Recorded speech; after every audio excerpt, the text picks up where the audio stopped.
up, everybody? Stumbling in after the holiday weekend and my crazy bear encounter on the trail. I'll have to Dude, tell you tell that us about it. at some point. We encountered a bear on the trail and we survived and lived to tell about it. So, yeah, round in the corner on the trail. And thankfully, our dog may have saved us. He took off after something and we were around the corner and there's a bear standing in the trail. So bear goes down the hill, dog comes running back to us, bear comes back up to the trail. We back away, make a lot of noise, and wait it out a little bit. Bear ends up, scurrying down the hill, but he goes to the bottom of the hill and the trail still winds around. So we still got to go that direction. And so we just start talking to it and telling it to move on and let us pass through. And our dog chased it again and got it off the trail and we passed on through. So, yeah. Was it a black bear? Yeah. I was going to ask, what kind of bears are in Arizona? Mainly black bears. Yeah. So first bear encounter, but we survived, lived to tell about it, and back again for another episode of Breaking Brains, Building Hearts with Chris McAllister, James Royce, and me, Brett Burchard. Yeah, where do we go from there? We've been talking about the mindsets. Yeah, we're on mindset catching 4, confetti. And, no more bear stories, man. Yeah. Well, it's funny because we're on the this week the visionary mindset, and yeah, I've lived to continue the vision I have for my life, which is a good thing. There's a comedian that he talks about that idea that you're supposed to lay down in front of a bear and pretend to be dead. He goes, that sounds like it was made up by the bears. Like laying down, just eat me. I'm right here. We backed up off back around the corner, just kind of waiting it out, hoping it would leave. And we started talking about that. It's like, which bear are you supposed to play dead for? Is it the black bear or the grizzly bear? Oh, I guessed wrong. Right. So just to move on to topic, the visionary mindset, talking about having a vision for your life and what's out ahead and who do you want to become. And I know this is going to be a key one for you, Jimmy, just as we've worked together and tackled different projects and worked with different problems. I feel like it always comes back to vision for you as kind of a guiding light of what you're supposed to do now and where you're headed. And I know, Chris, you really value just the visionary aspect of leadership. So I'd be interested, maybe just Chris, start with you of where the visionary mindset would fit in for you as far as first being a leader, but also just a high performer and what it does for you to bring out the best in you all the time. Yeah. It's funny because I just went on like a little walk real quick right before this in between things. And I wanted to solve a problem. And what people don't realize is you may not be solving the highest order problem, because while I went on that walk, I got a text, and that text is connected to some invoices that, a company, I want them to pay, and some snags. And so I've got that issue, but I've got the bigger issue that I want to solve. And it really does come down to desire, right? I want to solve this issue that's on the phone, but there's a bigger issue. So I set the phone aside for a little bit, send a quick text right before we kick this off, but dedicated that time to an exploration of what's happening in me. What do I want? And what a lot of people don't realize is much of what they would call vision for their life is just taking someone else's should and them trying to generate motion around someone else's should, what we call with, of course, sight shift, a passive identity. Very few make it to an aggressive identity where they go, okay, well, I don't want what they want for me.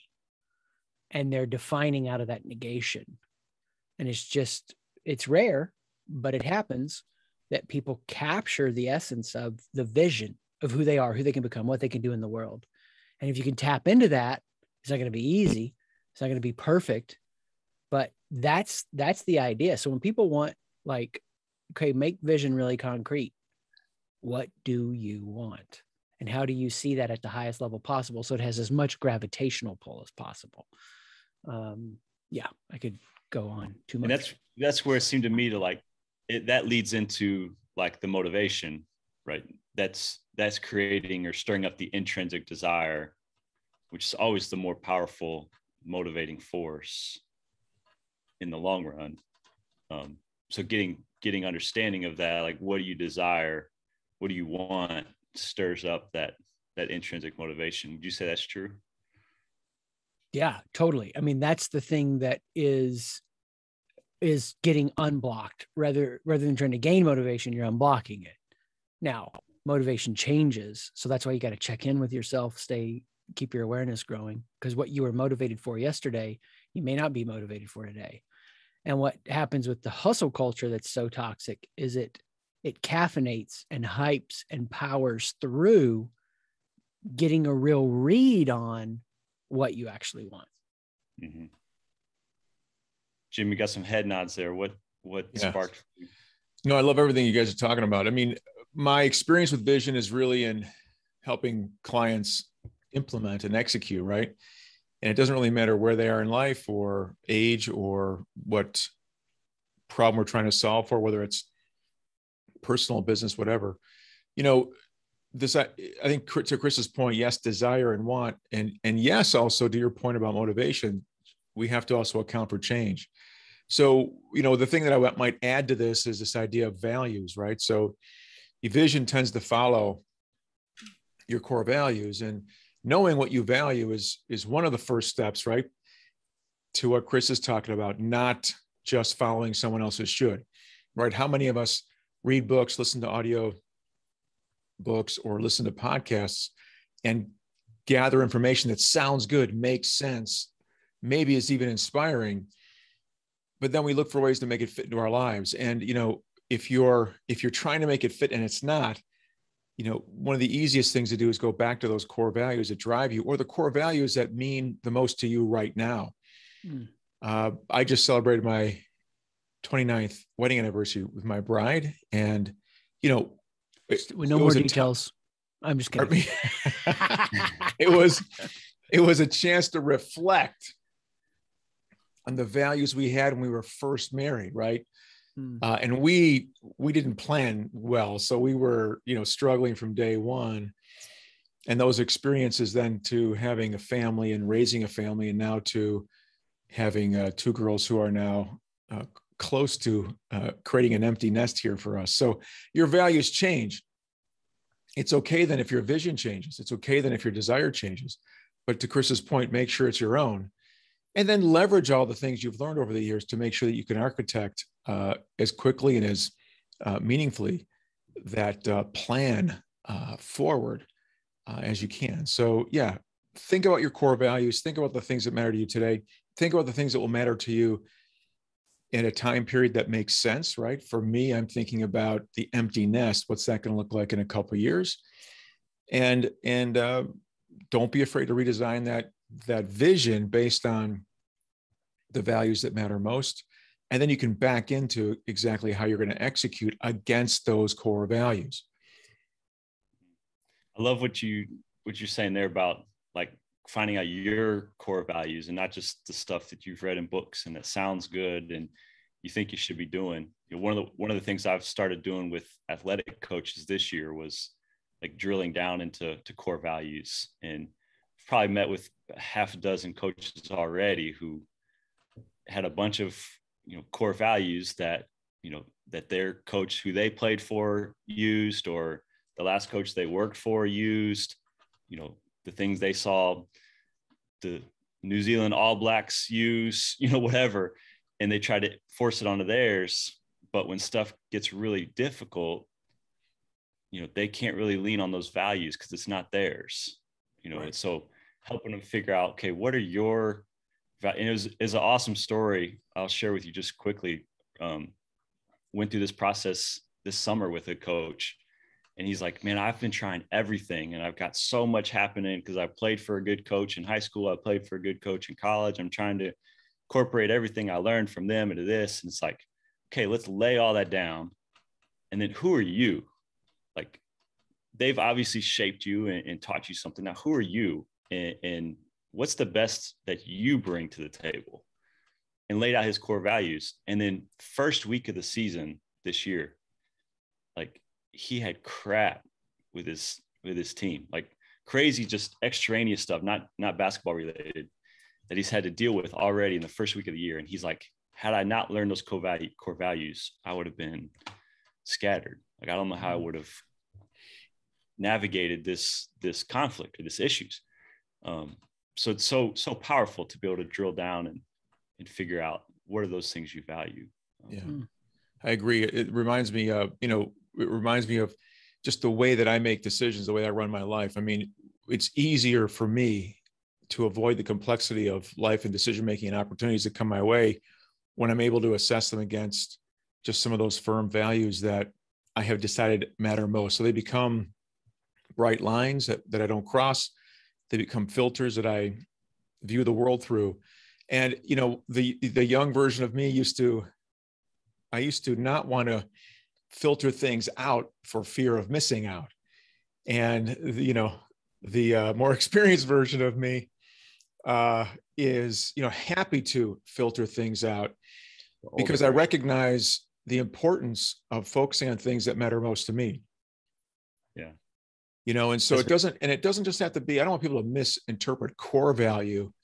It can be whatever you value. I mean, when I changed my career the first time, I made a list of it. There was 25 or 30 values on that list that my next gig had to meet.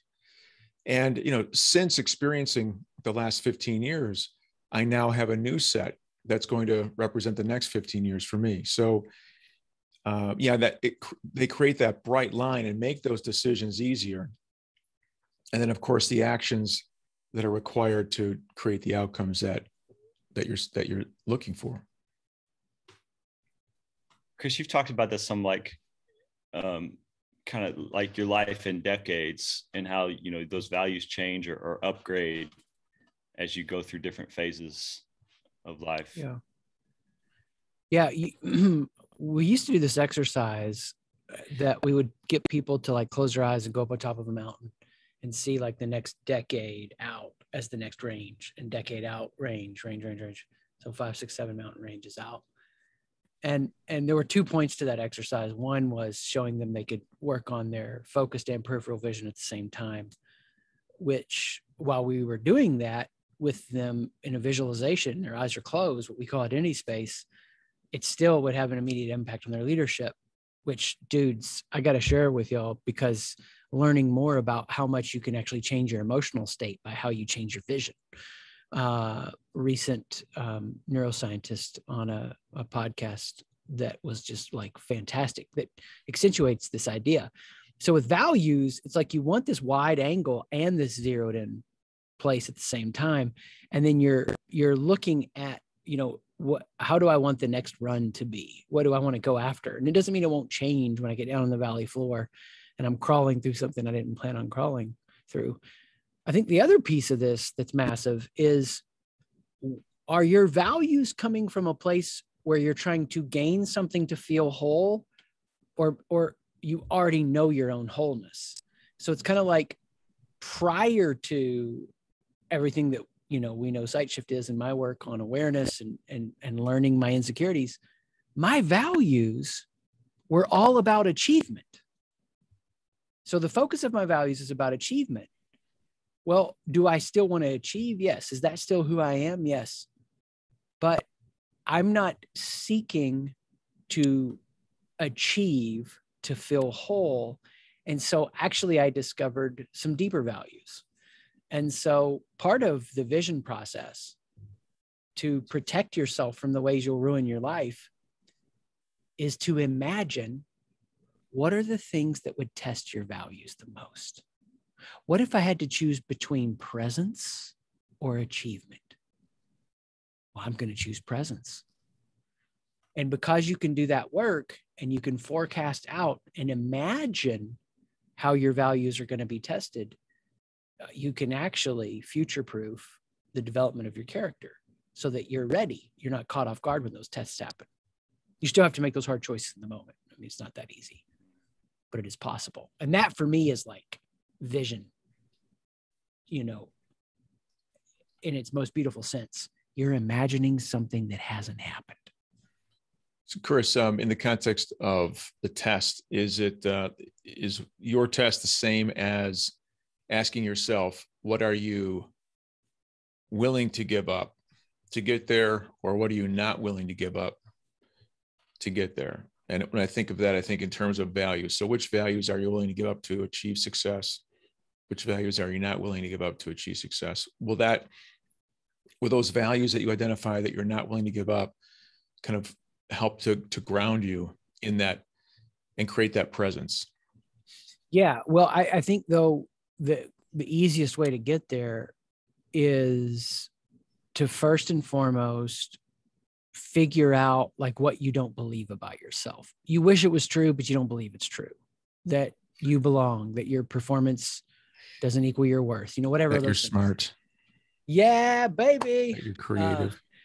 All of those Smart things. enough. Yes, dude. I mean, you know, in my head right now, the things that are just like, yeah, Chris, why can't you get this? Why is that taking you so long? So then you reverse engineer it from your funeral. You actually imagine, what are the things that I want people to say about me? He tried hard. Yeah, exactly. They're going to say about you the essence of who you are, that you were a performer, that you accomplished things. You know, for both of you guys, they're going to have an accolade list of things to read off. But what happens to you when everything goes upside down? Who were you in that moment? If you picture none of it working out like you think, what would you still want to hold on to about the character of who you are?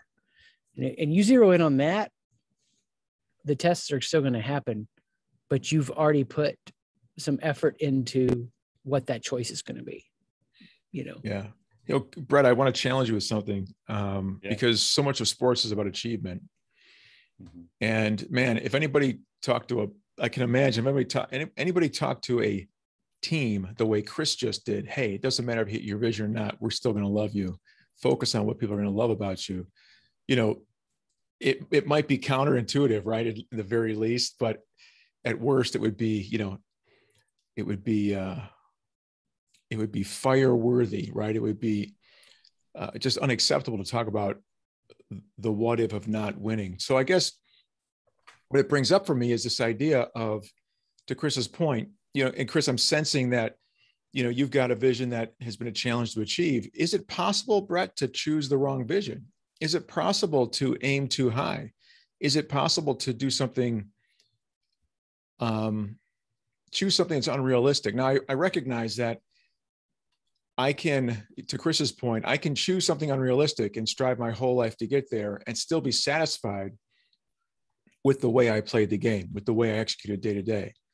Yeah. But for those folks out there who are thinking about vision in the context of an achievement, are there any warnings or warning signs to make sure that we don't choose a vision that, or, you know, we can choose a vision that outstrips our potential today, but that if we're trying and seeking and attempting and year after year, having a tough time, is there a time to rethink that, to maybe recalibrate? Yeah, I'm glad you brought this up. You know, one of the things we do with our work with athletes and coaches is we kind of refocus the goal setting exercise, where most of us set our goals around achievements, and we say we're going to set being goals. So rather than goals around what do you want to achieve, it's goals around who do you want to become. And, you know, I think achievement goals, you know, there can be like little stepping stones or kind of, you know, chart your progress on a path, but really the driving force is the being goal. Like, who do you want to become in the process? In our book, I tell the story of my freshman year of college basketball. Our coach comes in and, you know, and makes us all write team goals together.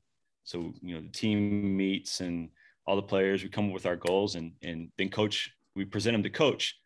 And they're all, you know, the typical goals, right? Win the conference championship, you know, best defensive team in the country. One of our goals was we wanted to be undefeated at home. And he asked this question. He said, what happens if we lose our first home game? Then what? You know, are we going to cancel the rest of them? You know, do we quit? Is that the end of the season? And like, that struck me as like, you know, goals can be really fragile, you know. Or if our whole mindset was just to win the home games, well, shoot, let's just schedule a bunch of, you know, terrible teams and play them all at home, and we'll we'll go undefeated at home. Great, we accomplished our goal. But who did we become in that process? Like, did we become better as a team? Did we become you know, a tougher team, or a team more capable of achieving the things we wanted to in the process? So yeah, like focusing heavy on achievements or titles or roles, you can cheat your way there, backstab your way there, politic your way there. You know, you can deform yourself on the way to achieving the goal. You know, that's where I try to challenge our athletes and coaches. Okay, who do you want to become? And then in that process of becoming, even if you don't achieve whatever the thing was you set out to achieve, like, you're going to be satisfied with who you are, and probably do amazing things anyway because of the qualities you've developed, or at least a life well lived. A satisfied being overflows to a doing that needs to express itself. Mm-hmm. So people that think of a person who's satisfied in their being as someone who's sitting on the porch, watching time pass away and happy to just kind of hide away their potential, is just not anybody. I've never met anybody like that. I'm sure that person exists. Now, my first leadership experience at age 21 through 25, 23, I lose track of time, 21 to 23, something like that, was in a second poorest county in Indiana. And there were a lot of people that sat on their porch and weren't capturing the fullness of their potential. And I'd ask them why. And I remember asking this guy why one time, and he said, I'm happy being a peon. Exact words. Didn't want the responsibility because there was so much shame and trauma and struggle in his life. When someone has that, you know, everything we've talked about to these other three mindsets, there's a capacity in their doing that, you know, that enlarges. Now, are there people who set giant, lofty goals just to hide out from the daily accountability of progressing and marching towards something they're passionate about? Yes, there have to be. I personally have never come across one. However, I have come across so many people that are failing to go after the fullness of what could happen in their impact, that are, you know, even if they've done the work of starting to care about their character and values and get that dialed in on the being side of things, the doing, they haven't yet spoken out loud, thought it, even felt it. What if I did this with my life? What if I tried to do this at the company? What if I tried to go after this goal? And, you know, who knows? I could be a fool chasing something that is never going to happen. I don't have to have it happen to be whole, but the chase of that pulls the best out of me. And that part to me is where I want to live, at the edge, where those, you know, feedback rich moments happen. Mm-hmm. What do you hear, Jimmy? I live in the world of we invest money, we need a return. We invest our time, we need a return. And so I'm processing Chris's comments in that context. And I work with a lot of very, very successful people who can't deal with goal setting. The minute the goal is created, whether they create it or not, they have anxiety and stress, and they become dysfunctional. They hate their life, they hate work. But without that goal, with just an intention or more of a vision statement, or just to your point, I'm just going to show up to work every day and be as creative and productive and learn as much as I can every damn day, come what may. And so for them, the vision goal is that's more effective is distilled into those daily activities and the way that they're going to be or live their life. So I think it's an interesting conversation. I think the people that I work with would want both. They want to achieve while being the human beings that they envision. And the idea of achievement for a lot of them is really important because of the impact it has, right? When you think about impact, you think about having an organization of 50, 100, 5,000, 500,000, how much impact do you want? When you think about feeding one person or sending one kid to college versus sending a whole community to college versus over a 20-year period having employed, 100,000 people over that, or that represent 100,000 families over that time, how many kids did you send to school? So scale does, create impact, and impact, can be one of those things that folks really want to make sure they have. But I do recognize Chris's point that, in my mind, there are more instances where if you allow that goal of achievement to drive you, you're going to be more inclined to cut corners and allow your values to be compromised to get there. So, I totally dig what you talk about is who am I becoming while I'm achieving? And if we can balance that, I think that's going to be the trick. But there's a lot of companies today that are looking to balance that. They have a great business model, and more importantly, they have a great model for how they treat talent and actually humanize the workforce. It's interesting. Mm-hmm.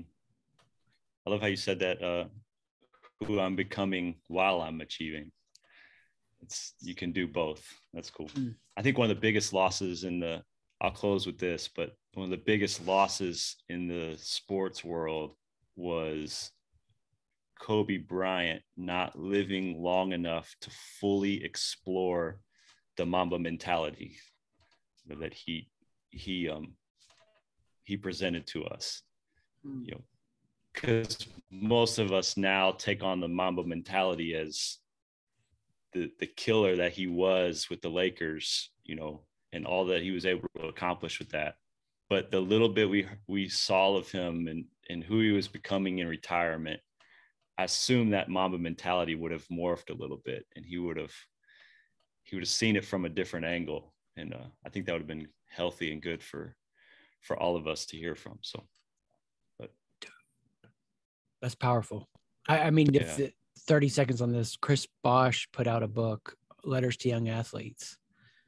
And it's that idea of speaking to them where they are now, as I haven't read it, but just listening to him talk about it, speaking to them where they are now from his perspective now. Yeah.